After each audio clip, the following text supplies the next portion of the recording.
You are a paranormal investigator called in to gather as much information about a spirit so the ghost removal team has a better time dealing with them. Let's talk about how to find the ghost's favorite room, how to use the basic tools so you can collect evidence, and how to avoid getting killed. Sounds good? I'm Epokk from Minigame Guides, and here's a quick start guide for Phasmophobia.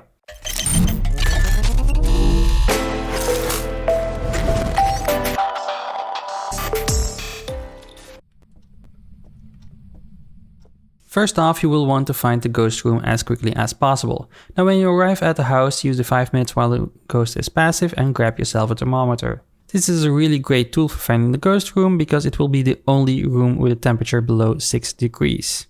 If the temperature of the room drops below 0, congrats, you already got yourself one piece of evidence, the freezing temperatures. Now let's start setting up next. Now even though the tools that can be bought are really helpful, you have been provided with everything you need to determine the type of ghost you're dealing with.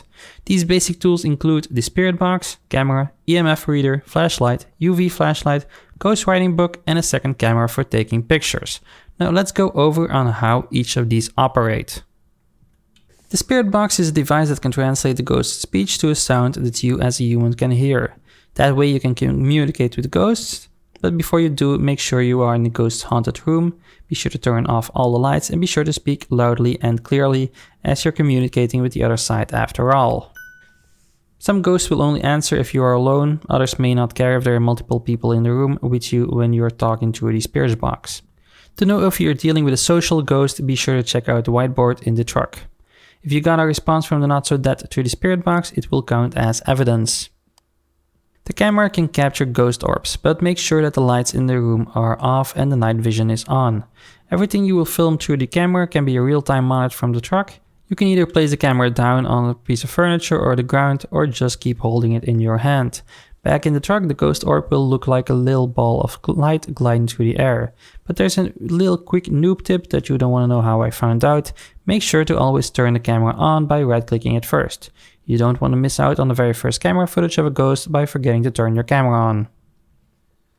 The EMF reader is a device that measures the electromagnetic fields that a ghost may or may not produce. If you get a reading, it means there's an active ghost nearby, but it will only count as evidence if the reading reaches the 5th level. The ghost writing book is basically what the title says. It's a book that their spirits can write in to communicate with you. Just place the book in the ghost's haunted room and wait. Sometimes this may take a while, so if you don't get a message immediately, don't throw it out as evidence just yet. You don't need to leave the room for this to work, but you just may need to be patient. The UV flashlight is a weak flashlight that can detect fingerprints and or footprints. Now don't bother looking at tables and such, as fingerprints can only be found on doors, light switches or windows. The second camera is used for making photographs of certain items to collect proof. What you're mainly looking for is to take pictures of bones, the ghost in its physical form, dirty sinks, footprints, fingerprints, Ouija boards, and written down messages in ghost writing books. Of course, there are more tools in Phasmophobia to cover, but with these basic items you can already be an excellent paranormal investigator, and if you wish to see the other tools also be covered in a guide like this, be sure to let me know in the comments down below. But in the meantime, let's talk about the core mechanic of Phasmophobia, your sanity. Now, sanity determines the number of factors during gameplay.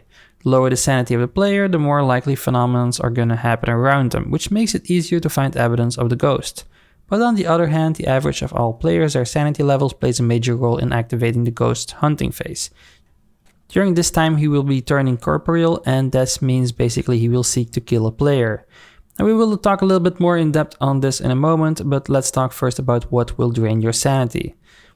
Standing in dark areas, witnessing some forms of ghost activity, witnessing the manifested form of a ghost, whether in a hunt or not, and the use of a Ouija board even without a response. Now, sanity can only be regained through the use of sanity pills, which will restore 40% of sanity, and up to 4 bottles can be brought on a mission, allowing up to a total of 160% sanity to be restored. The amount of pills that can be brought is not affected by the number of players. As promised, let's talk a little bit more about the hunting phase of a ghost. Now, a ghost cannot initiate a hunt until the round setup phase has ended, unless you're playing on a professional level, of course. Beside the total of sanity levels of the player, however, the setup phase can be ended earlier, either by following a 25% each time the player uses a Ouija board, or if the ghost is taunted, such as by repeatedly saying its name. Your microphone will be activated the entire time while you're playing, and the open mic can help you in good ways, like for example saying the phrase "give us a sign" when you're struggling to find evidence. But never, and I mean never, call the ghost by its name. He's sensitive that way. You can't tell if a ghost is hunting for victims if your flashlight will start to flicker or the radio communications will distort. Go hide in a room or in a closet, turn off your flashlight and be quiet.